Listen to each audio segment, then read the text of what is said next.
Hey everybody, Phil Easi here. I'm in the garden yet again. Yes, it is nice and sunny and warm. I'm sitting on top of my garlic bed right now. I got still a couple feet of snow here, but I wanted to get back out into the garden, make another video. Today's video is going to be about common mistakes that people make. I've made lots of these many times when starting seeds. The first mistake, I still make this to this date, is, and I didn't make up this term, I don't know who to credit for it, but catalog hypnosis. Great term. You get the catalog or you're looking online, it's the middle of winter, getting all excited. You see all these wonderful pictures talking about all these amazing descriptions of what these flowers or plants or vegetables are going to do for you.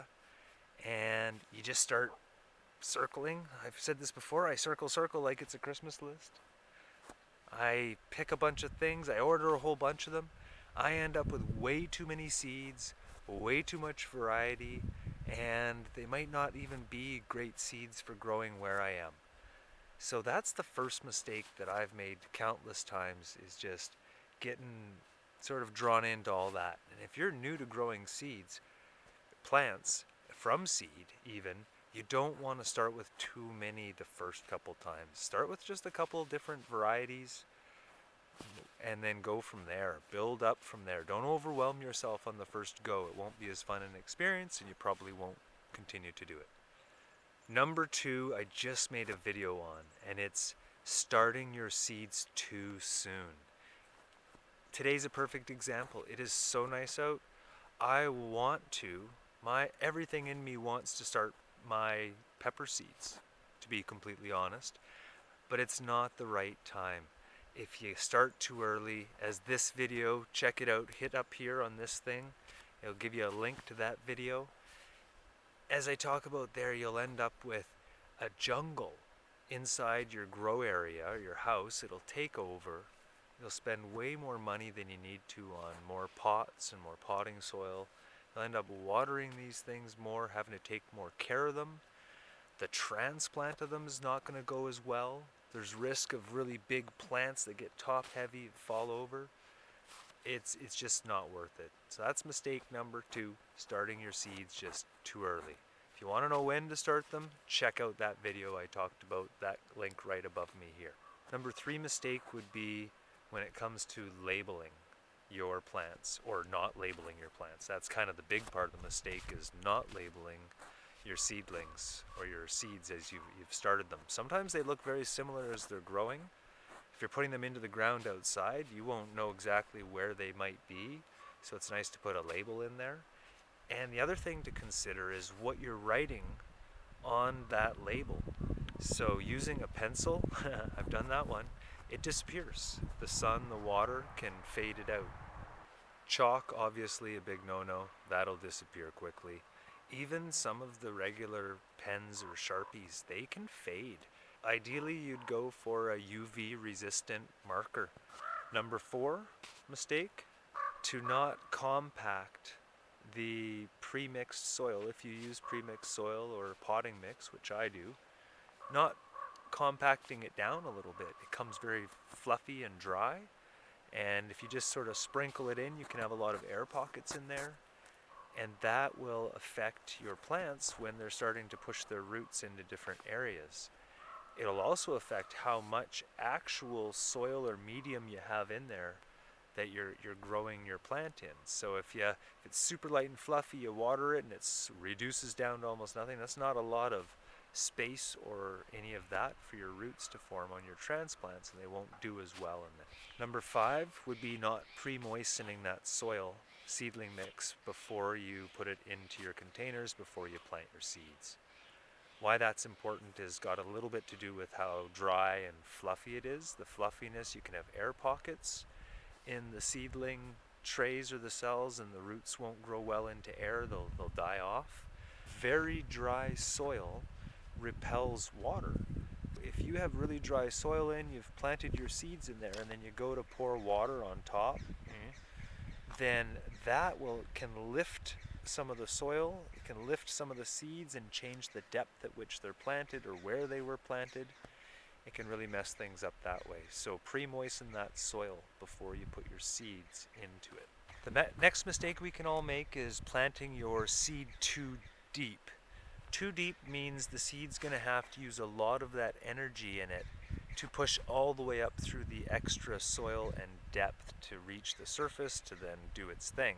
It'll have spent a lot of its energy already and you'll end up with a weaker seedling. I like to look at the back of the seed package or the catalog or online, and it'll tell you exactly how deep you want to put that seed in. And you're better off to be a little bit more shallow than deep when it comes to where that seed ends up. The next mistake we can make when planting seeds for seedlings is going to be with the temperature of the soil. It does need to be around 78 degrees Fahrenheit for most seeds to germinate. Some require a little bit more.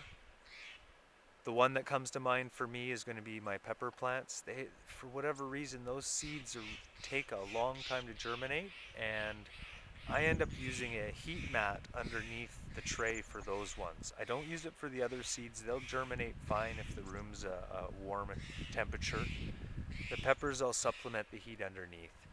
If you do use a heat mat for your seeds or your peppers or just certain ones, just remember to take it out from underneath the tray once you see your seedlings popping through the surface.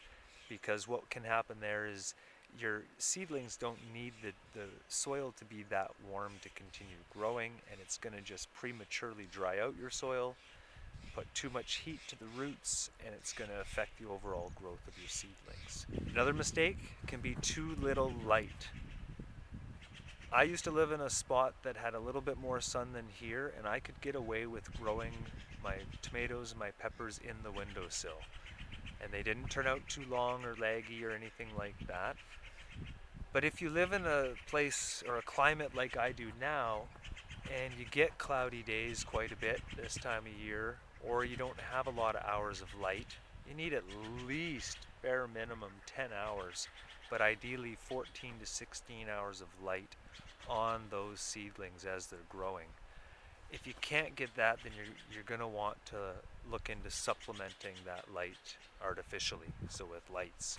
That's what I do. I have a green room that I grow my seedlings in, and I can set a timer and set the lights to come on and off at the right amount of hours.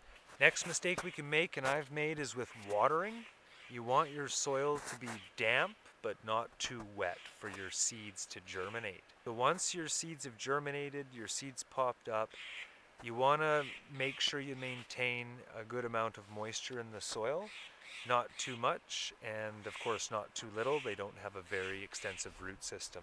And if you go with too much, you can end up with some dampening off issues where they can end up basically just failing right at the base and falling over. Not a cool thing to have happen.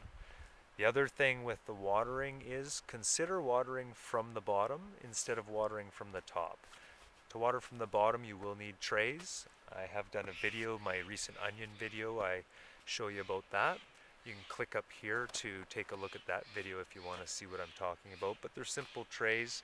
You can pour the water into the bottom of the main tray, and then your cells of seedlings and all that sit in the tray, and it sucks the water up from the bottom.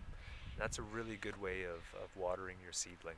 The other mistake that can be made if you use a humidity dome, so that's a dome that goes over top of your tray, that keeps your environment moisture and a little bit warmer for the seeds to germinate. But if you leave that on too long, basically once they've germinated, it'll keep it too moist in there, and that can bring in things that come with too much moisture like rot and mold and fungus and not good stuff for your plants. So remember to get those humidity domes off if you're using those. Lastly, if you don't think about what types of plants you're planting in your tray, you can end up accidentally planting plants that grow really slowly and small right next door to plants that grow really fast and big. And why that can be bad is that, of course, can mean that the plants that have grown big shade the little plants down below. So an example would be celery and basil. Celery stays quite small when it's growing. Basil will grow quite a bit bigger and quicker. It'll end up shading out that plant. The other thing with the plants growing at different rates or sizes is your lights themselves. If you're using lights, you're not going to be able to really adjust those lights for the differences that are happening. And then the ones that aren't growing very quickly, they'll end up having to reach further for that light and get a lot laggier and lengthier and weaker. So it's not a great thing to do that. You want to try to have consistent heights of, or at least orientate or plan your planting of your seeds so that the plants that end up growing are going to be of a similar height and space. So that's it for today, everybody. Had a great day getting out here and doing some videos for you guys. Thanks for checking this out. If you enjoyed it, please share this with your friends. Please subscribe, hit that notification bell, and pretty please hit the thumbs up. If you hit that, turn it to blue. That helps me out a whole lot. What it does is it shows this video to a whole bunch more people, and that just encourages more and more growth on my channel. So thanks again for watching, subscribing. Have a great day, and we will see you again soon here in the garden. Take care. Bye.